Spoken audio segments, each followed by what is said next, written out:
The autographs, the TV guide covers. Yeah, I have a lot of over the years when I would go to California, I'd get a lot of them signed. I would pull them out of my drawers and Yeah. closets and bring them with me. So, Yeah, good stuff. well, Teddy, Masters of Sex first season aired last fall on Showtime. A lot of critical support, Golden Globe nomination for Best Series, Yeah. and of course Michael and Lizzie. Just a lot of attention for the show. Yeah. You had been guest starring on a lot of shows over your career, and you had been on a couple of shows as a regular, but then they didn't make it past that first season. What was it like for you to join this sort of prestige kind of a drama? I mean, the simple answer is listen, it's a dream job. It's a dream come true. I mean, I think all actors, especially when you guest star for a long time, you just, like, at first you just want to be hired. You just want someone to say yes to you, and then you think, God, if I could steer this thing in a certain direction, I'd really love to be on this type of show and have it look this way and have this kind of writing. And if I could have drawn it up, I would have drawn it up just like this. A really thoughtful period drama on a network that really supports their shows, and in a great character that I think has a lot of meat on the bone and is very three-dimensional. And it's based on historical characters, so it has a timeline it needs to follow. It has an arc. It's a 30-year arc, but it has an arc. So I mean, listen, for me, I was just over the moon, really grateful, and just excited to have something on the calendar.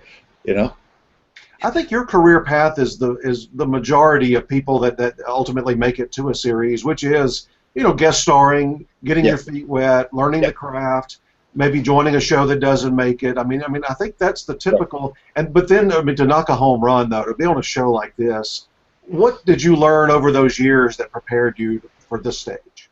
That's a really good question. I mean, I just like to work. I mean, I'm a real worker. I'm happy when I'm working towards something. I'm happiest probably when I'm on set.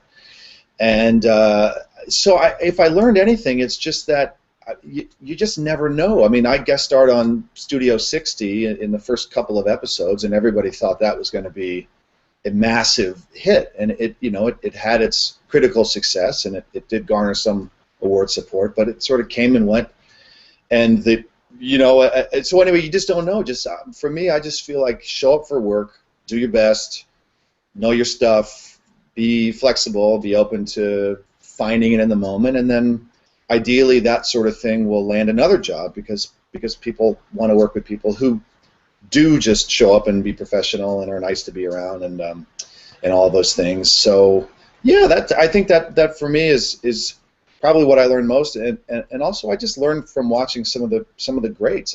I'd like to just hang out and watch Jessica Lange do her thing, so I don't know. I like to think that it's going to be a nice long career if I could draft it up, and so I also thought, well, don't be in any hurry. Just sort of stick around, and one of these jobs is going to be one that will be the brass ring, and for me, Masters of Sex is the brass ring. Now, some characters on this show are real life, obviously Michael Sheen's character, Lizzie Kaplan's character. Yep. Some are, I guess, amalgamations of real people. Well, Yep. Is your character, Dr. Austin Langham, was he a real guy? No, Langham wasn't a real guy. In an early version of the script, I read for this same character, but he had a different name, and the name of that character is an actual guy. But I think they decided to take sort of the best qualities of the guy, best or worst qualities of the guy, fictionalize his name so that we can then fictionalize his story. Because had I been this particular individual, if we're telling the truth of these characters, eventually that guy would have gone this certain direction. And I think it allows Michelle and Sarah to throw Langham in various situations where this other character never would have been in his real life. So it's very much an amalgamation of another guy. It's a fictionalized version, and it's a lot of fun because I don't know where it's going. I have no idea what's on the horizon, which makes it both scary and very, very exciting. your character, on a lot of shows, they get into arcs, and characters may not even see other characters, but you interact with a lot of them. Let's talk about some of those. Let's start with Michael Sheen. He's one of the major doctors in this university hospital, Yes. and you're one of the younger doctors. Yes. Tell me about your acting relationship with Michael Sheen. Yeah, it's funny. Michael and I had, gosh, if I look back to season 1, I think we only had one scene one-on-one, and it was at the way end of the first season. Other than that, we were in maybe 3 or 4 total, and either well, I think Virginia was there, or another doctor's there. But if I can recall, it was just one scene one-on-one with Michael. This season we've had a couple so far, and so I guess our acting relationship is great. He is, I think, one of the best in the business. He's sort of intimidatingly good, where I just hope that I can stand toe to toe with him because he's so, these actor words. He's so layered. He's so nuanced. But he's just a fully fleshed out character with conflicting impulses and conflicting thoughts. Michael's our anchor, man. He just comes to work ready to slay the dragon every day. He's great. We interviewed him a while back, and I could tell. I always felt this way, but then when I talked to him, I could tell he really researches and does a lot of detailed work. And I'm not even talking about a true life character necessarily like this one. Right. You could tell he puts a lot of effort in behind the scenes on whatever project he's on.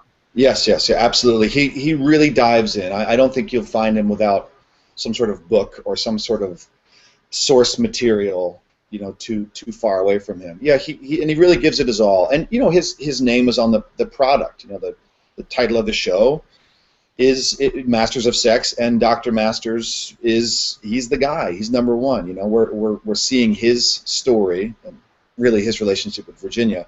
So I think Michael, being the pro that he is, he knows that, and he knows that I think for the series to continue to stay where it is, and ideally to soar, that he's got to be on point. But it's not just Michael. All of us feel that same way. I mean, we all really did our due diligence. We did a lot of reading, did a lot of researching, and especially I don't want to say the younger actors, but maybe younger as far as career accolades go. This was our chance to be in something so great, so once in a lifetime for us, that I think even when you talk to Caitlin Fitzgerald tomorrow, she'll tell you that was something so important to all of us that we wanted to be in the same headspace as Michael. And Lizzie, of course, is also a great researcher. So yeah, we're all I think we're all in that camp. Well, talking about one of those guest stars you just mentioned that has a lot of career accolades, that would be Allison Janney, who you got really good arc with toward the end of the season. Yeah. We interviewed her a few months ago, so we're making our way through the whole cast. Right. Good. Lucky for us. I'm sure you were probably a West Wing fan and a lot of her films and so forth. What was it like working with her? God, yeah, I mean, it was phenomenal. She's so great, and professionally, I don't think there's anyone else like her. She's just so good, and she just bears her heart and soul, I think, in everything she does. And of course, you can't watch a movie or be a fan of films and not have come across her work in some capacity. I mean, I just rewatched Big Night the other day, and she was in Big Night, and I had totally forgotten that. So I was a little intimidated, but when I met her, and from speaking to her, she's just so sweet and easygoing and nice and fun, and not what I expected. I expected CJ. I expected someone the woman from the way back, ballsy and brassy and a little bit loud, and she's just so kind and sweet, and so we hit it off personally. Off-screen, which made the on-screen stuff so much easier, because these two characters had to really connect. They had to really find something in each other that fulfilled perhaps something missing in themselves, and I think that because we were able to to get on so well off camera that we were able to tell the truth of what was being written on camera. Yeah, kudos to your casting folks and producers. I mean, I would not have thought of her necessarily, like you said, based on her other work. I mean, I know she's a great actress and all, but just to think of her for this particular reserved wife in the 50s kind of a role, I just thought that was excellent. Just even casting her. Oh yeah, absolutely, yeah. And like you and I could probably go down the list. I mean, another character just jumped into my mind from Drop Dead Gorgeous, where she's, this trailer park, so loud and so wonderful. They really had to have, use some great imagination and trust and realize that she not only was going to be good in the role, but I mean, man, she really brought something so delicate and so human and so fragile. Her stuff with Beau Bridges is incredible to watch. Her personal struggle through through the study is really fun, and I love the stuff between she and I just think these two characters who are literally untethered in their life at the end of, I think it's episode 10, where we're drifting in the pool together, totally adrift. The script even describes it as like two astronauts, floating in space. I think that they did a great job picking her, and I don't think anyone else could have been Margaret Scully with as great effect as Allison Janney. Well, I hope you've already, I guess, shot all or most of second season. Well, we're halfway through actually, so we're okay. It debuts this summer though, and not in the fall like last time.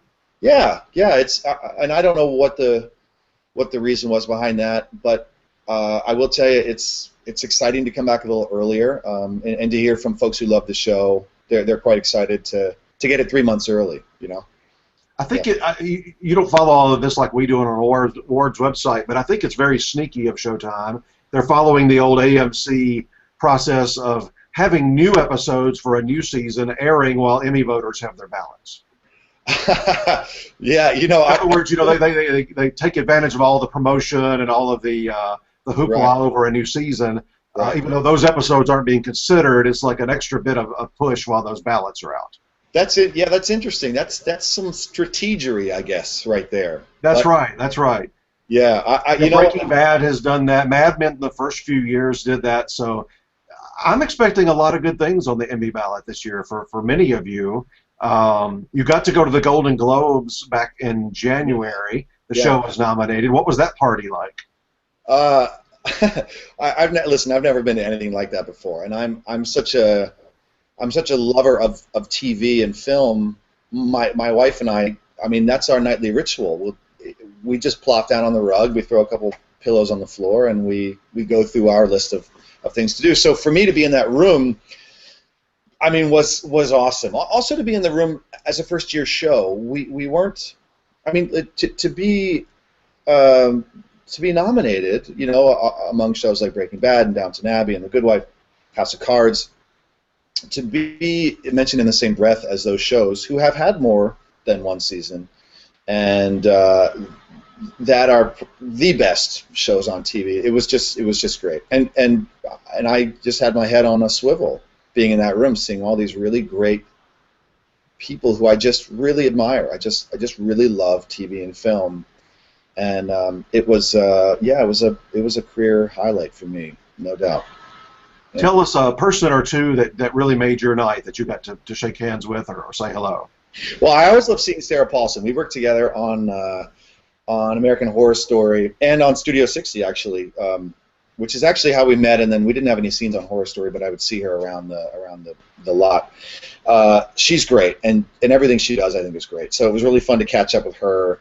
And then God, we're sitting at a table or two away from the House of Cards folks, and I love that show, and I've become a huge fan of Veep, and so to see Julia Louis-Dreyfus sort of bounce between the TV section, which is a little bit removed from the film folks who are down on the floor. Those are two that popped to mind. And Michael Douglas. I mean, my wife and I don't live, in Hollywood, so we don't in our grocery runs or whatever see bold-faced names and faces. So to see these people. Those first few that popped into my head were just, and then I mentioned really cool, really cool. Talking about Emmy Awards, if you get nominated this summer over in July, you're going to have to, in that drama supporting actor category, you're going to have to find one episode from season one that you feel like was a really good showcase for your character. Have you thought about what that might be? Yeah, yes. Well, and I think I was on 7 or 8 episodes the first season, and but the episode that I loved, that I sort of felt really encapsulated sort of Langham's life in 1957, was episode 10, which is called Fallout. It's the episode where there's a civil defense drill, national civil defense drill going on, and throughout the day in the hospital, hospital staff begin to sort of, I don't know, drop like flies, and they have little name tags that say, why they're ailing or why they've become deceased, that sort of carnage, in the background is mirroring what's happening on the inside of, in his life. The episode starts out, he's nice and happy, he's hitting on a nurse walking down the hall, and then he's confronted with news that he is, spoiler alert, that he's fathered a child with a woman in the study,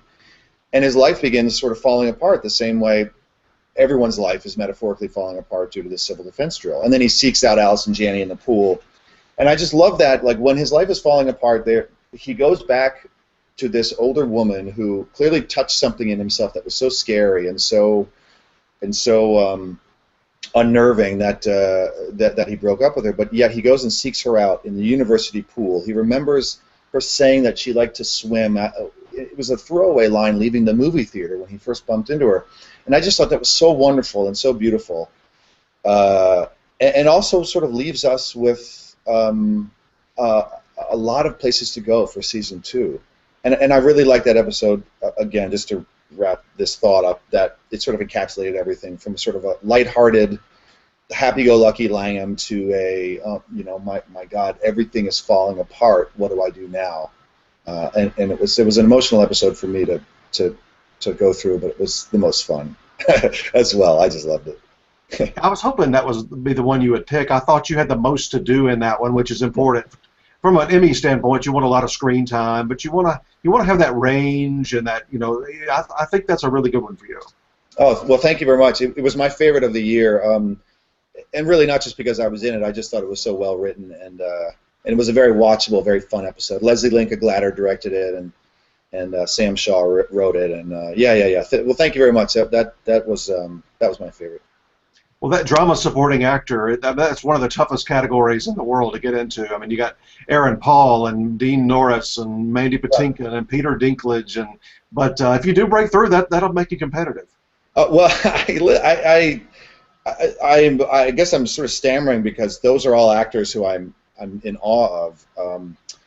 And listen, it's wonderful to be in the conversation. Honestly, I hope we have a nice long run on the show, and I guess I don't really know how to answer that, but to say yes, it's a tough one to break through. That would just be a wonderful gift, a wonderful problem to have. But I'm just happy to be on a show that's so, that's being mentioned for even being in contention. Well, give us, as we wrap up here, a quick glimpse at season 2. It debuts in July, like we mentioned earlier. Tell us kind of where things kick off, and maybe some of the guest stars that'll be on this year. Season 2 is an interesting one. I mean, I don't know how to say it except to say that there's an entirely sort of new complexion to season 2. Our locations are different. Season 1, Masters is let go from the hospital, and so he has to take his practice and ostensibly the study to new locations. So we're going to see new locations. With new locations come new characters. Among those, I mentioned earlier, but Betsy Brandt, Danny Houston, Courtney B. Vance, Jocko Sims, Keke Palmer, Sarah Silverman, and we're only halfway through the first season. So, in everyone's story, everyone's in a different place emotionally in the beginning of season 2 as they were in season 1. The stories are moving along for everyone. And it's really, really fun. It's really fun, and it's sort of, I want to tease but not give away. So I guess I'll just leave it at that. There's just an entirely different complexion in season 2, but the same great characters and the same great writing. Yeah, as we've had so many interviews over the years on people on shows like yours that have a lot of secrecy, plot development that the producers don't want to let out. And I always warn them, don't tell us too much, or you'll be falling down an elevator shaft before you know it. Yeah, yeah, exactly. It's one of these questions that I never quite know how to answer, and it's awful to be so deliberately vague. But here we are. We're approaching June 1st, which means we're a little bit more than 6 weeks out from when we air. So hopefully that's enough to get folks excited about what's to come, but also frustrated enough to be like, oh, damn it, like I'll just watch it, or I'll just look for more interviews because I want more information. But the scripts have been great. Really excited about season 2. Well, really looking forward to this coming season. Good luck on the Emmys this summer, and thanks for your time today. Thank you very much. Thanks for having me on. I mean it.